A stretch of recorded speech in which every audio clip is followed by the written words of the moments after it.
because frankly, even though the wheels of French justice grind more slowly than ours sometimes, they grind.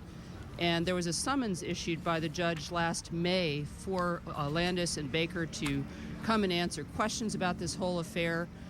Baker responded with questions of his own but did not appear, and of course Landis did not appear either. So this is kind of the second act to that, and does have more authority on French territory.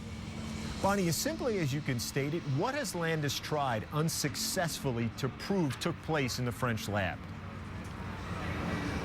Well, Paul Scott, who is part of his defense team, can speak to that as well, but there were really two prongs to this. One was the scientific. He was trying to question the validity, the scientific validity of the test that found synthetic testosterone in his urine samples.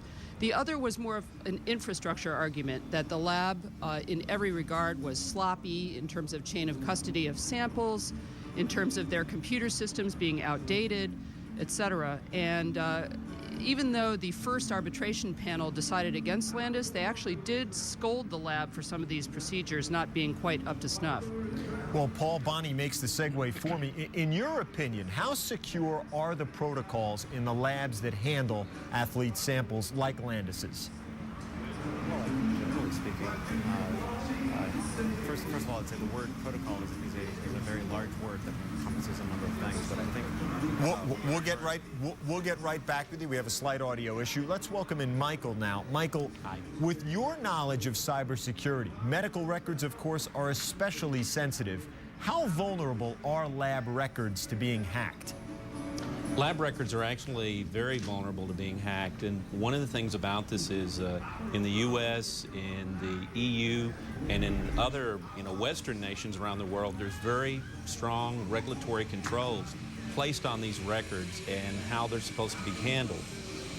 Now, the problem is that do the organizations actually put these type of controls in place? Sometimes we see that doesn't happen until after a security breach.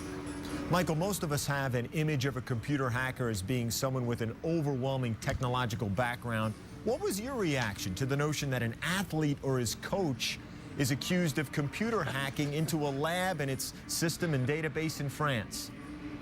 Actually quite surprised, but I would say this. The hard part is not always hacking in, it's not getting caught is actually the tough part here.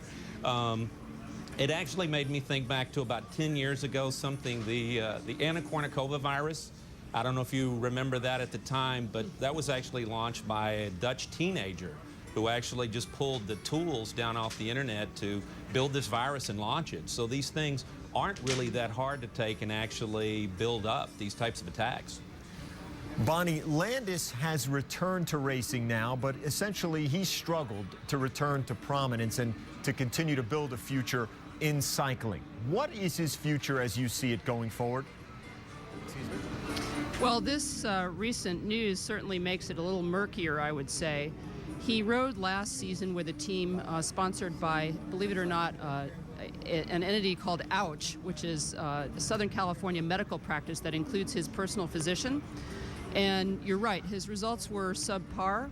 To some extent, I think that's to be expected, given the fact that he had been away from racing for 2 years and been through, let's face it, a lot of stress, a divorce, and financial problems due to the cost of his case. But I would have expected him to probably do a bit better this year. The problem is that he doesn't have a team yet. He rode recently in a minor race with the colors of Rock Racing, but my sources tell me that there is no actual signed contract there, and he's still technically unaffiliated. Now, an elite team probably is not going to touch him just because there's such uncertainty about whether he'd be able to race in France at this point, not to mention his form. Let's try to welcome Paul back in. Paul, thanks for bearing with us with a technical issue a little bit earlier. What credence do you give overall to the claims that Landis has made? In what regard? I'm sorry. Well, in the regard that essentially he's been targeted as an American and that these results are not accurate, and in fact, he should not have had his title stripped. Well, I certainly have no opinion on the targeting aspect. I was heavily involved in the scientific side of his defense, both at the AAA and at CAS. Right. And I certainly do agree that the lab results were at best, you would describe them as poor and inconclusive.